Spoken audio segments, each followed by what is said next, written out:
Hare Krishna Hare Ram. Welcome to my channel. రాముని పట్టాభిషేకానికి అన్నీ కూడా సిద్ధం చేసి ఉంచారనమాట.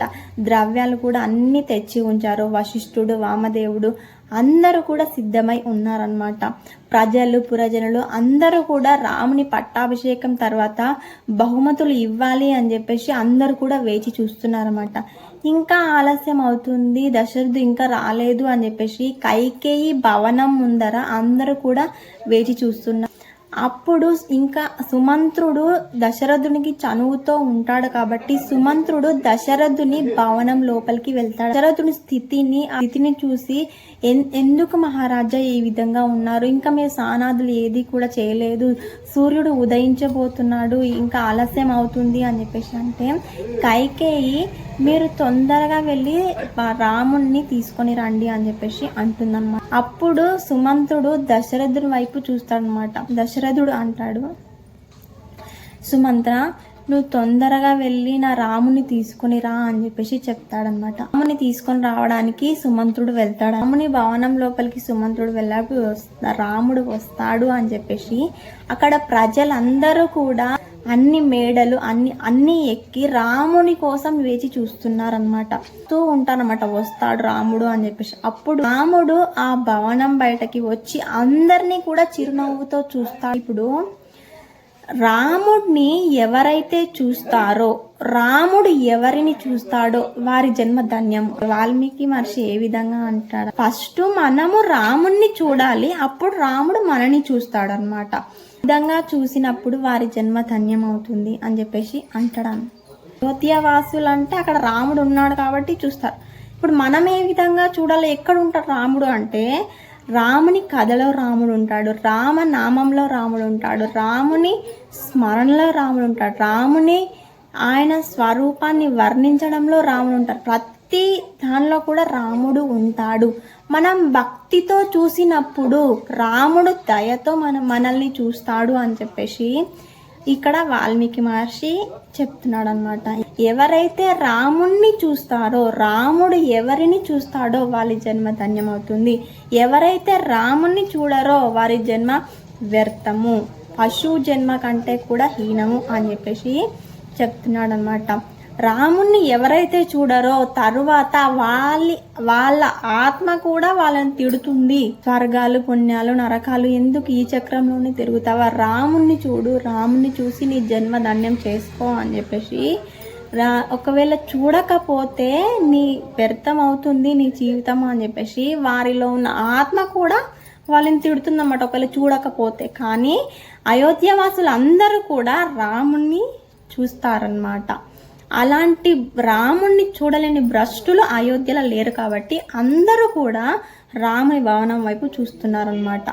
అక్కడ రాముడు వస్తూ ఉండేటప్పుడు చూస్తారు, దగ్గరికి వచ్చినప్పుడు చూస్తారు, మళ్ళీ రథం వెళ్ళిపోయేటప్పుడు చూస్తూ ఉంటారనమాట. అంటే మనసంతా కళ్ళంతా నిండిపోయి రాముని వైపే చూస్తూ ఉండిపోతారనమాట.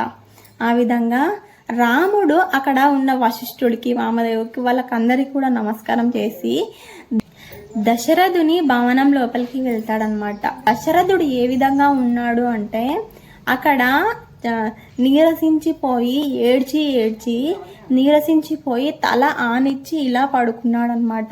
ఆ స్థితిలో ఉన్న దశరథుడిని చూసి రాముతో దిగులు పడిపోతాడు అనమాట. రాముడు ఎందుకు ఈ విధంగా ఉన్నారు అన్న, మీరు ఎందుకు ఈ విధంగా దీనంగా ఉన్నారు, ఎందుకు ఒక అసత్యం సోకిన ఋషిలాగా మీరు ఈ విధంగా ఉన్నారు, అస్తమిస్తున్న సూర్యునిలాగా ఎందుకు ఈ విధంగా ఉన్నారు అని చెప్పేసి అంటూ, అమ్మ ఎందుకు ఈ విధంగా ఉన్నారు నాన్నగారు అని చెప్పేసి కైకేయిని అడుగుతాడనమాట. కోపంగానే కలిగిందా, నేనేమైనా అపరాధం చేశానా అని చెప్పేసి, నేనేమైనా అపరాధం చేశానా, నా వల్ల ఏమైనా బాధపడుతున్నాడా నాన్నగారు అని చెప్పేసి అడుగుతున్నాడనమాట. ఇంత దీన స్థితిలో నేను ఎప్పుడు చూడలేదు, ఏమైంది, ఎందుకు ఈ విధంగా ఉన్నారు అని చెప్పేసి కైకేయిని రాముడు అడుగుతున్నాడనమాట. కైకేయి, మీ తండ్రి ధర్మ సంబంధమైన స్థితిలో ఉన్నారు, మీ అందరికీ తెలుసు కదా, అంటే ఇక్ష్వాకు వంశంలో ఉన్న వాళ్ళందరికీ తెలుసు కదా, ధర్మంగా మాట ఇచ్చిన వాళ్ళకి ఏ విధంగా మీరు కట్టుబడి ఉంటారు అని చెప్పేసి ఇక్ష్వాకు వంశాన్ని మొత్తం కూడా వాళ్ళ వంశాన్ని కూడా తెస్తుందన్నమాట. ఈ విధంగా ధర్మాన్ని, సత్యాన్ని తప్పాలా, సత్యాన్ని నిలుపాలా అనే స్థితిలో ఉన్నారు, విషమ పరిస్థితిలో మీ తండ్రి ఉన్నాడు అని చెప్పేసి కైకేయి అంటుందన్నమాట. రాముడు అంటాడు, రాజు కోసం నేను ఏమైనా చేస్తాను, మంగళకరమైన చేస్తాను, అమంగళకరమైన చేస్తాను, ఏమైనా మీరు ఆదేశించండి నాన్నగారు, నేను ఏదైనా చేస్తాను అని చెప్పేసి రాముడు అంటాడనమాట. అప్పుడు కైకేయి అంటుంది, రాజుకు అప్రియమైన, ప్రజలకు అప్రియమైన, నీకు అప్రియమైన చేస్తావా అని చెప్పేసి కైకేయి అంటుందన్నమాట. రాముడు ఎప్పుడు కూడా ఒకే మాట చెప్తాడు, రెండవ మాట చెప్పడు అని చెప్పేసి రాముడు అంటాడనమాట. కైకేయి అంటుంది, నీకు నిజంగా నీ తండ్రి సత్యప్రతిజ్ఞుడు కావాలి అని అనిపిస్తే నేను చెప్పింది నువ్వు చెయ్యాలి. నువ్వు 14 సంవత్సరాలు వనవాసం చేయాలి. ఆ 14 సంవత్సరాలు భరతుడు రాజ్యాన్ని పరిపాలించాలి. నేను మీ నాన్నగారి దగ్గర వరాలు పొందాను, ఆడదానిగా పొందలేదు. నేను ఆయన వరాలు ఇచ్చాడు కాబట్టి నేను అడిగాను అని చెప్పేసి కైకేయి అంటుందన్నమాట.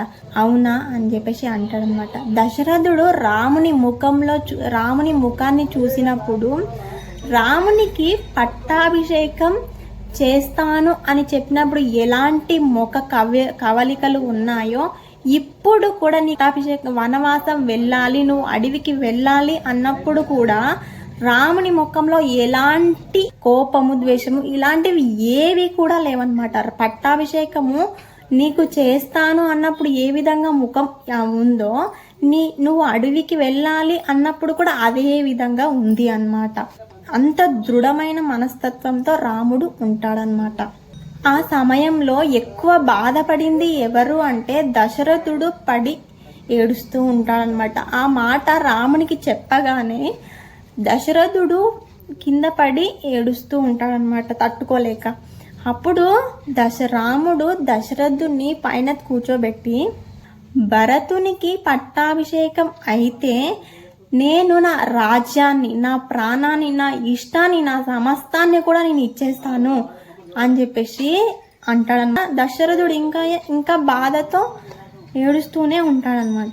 దశరథుడిని ఓదార్చుకుంటూ రాముడు మళ్ళీ ఇక్కడనే ఆలస్యం చేస్తాడు ఏమో అని చెప్పేసి కైకేయి అంటుంది, నువ్వు అడవికి వెళ్ళే వరకు మీ నాన్న స్నానం చెయ్యరు, మీ అన్నం తీసుకోరు, నీరు తీసుకోరు, ఏవి తీసుకోరు, ఈ విధంగానే ఉంటాడు, ఆలస్యం చేయకుండా నువ్వు అడవికి వెళ్ళు అని చెప్పేసి కైకేయి అంటుందన్నమాట.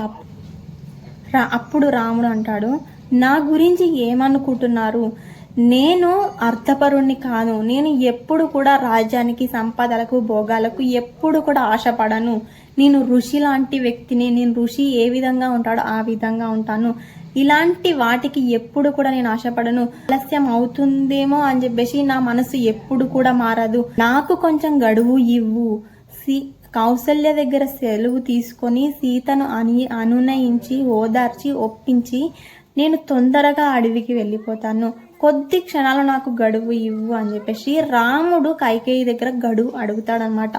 ఆ స్థితిలో రాముడు గడువు అడుగుతూ ఉంటే దశరథుడు ఇంకా కుమిలిపోతూ ఉంటాడనమాట. ఈ విధంగా ఏడుస్తూనే ఉంటాడనమాట.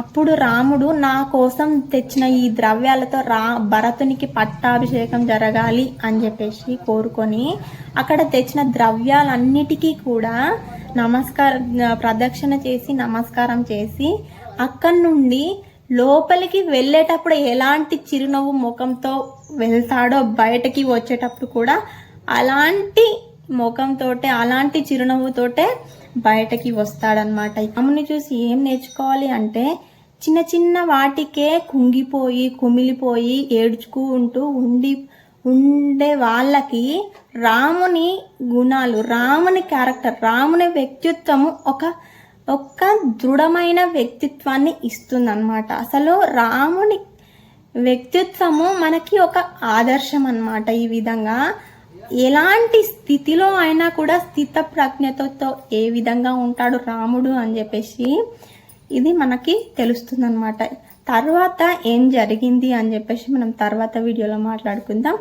అందరికీ హరే కృష్ణ, హరే రామ్, జై శ్రీరామ్.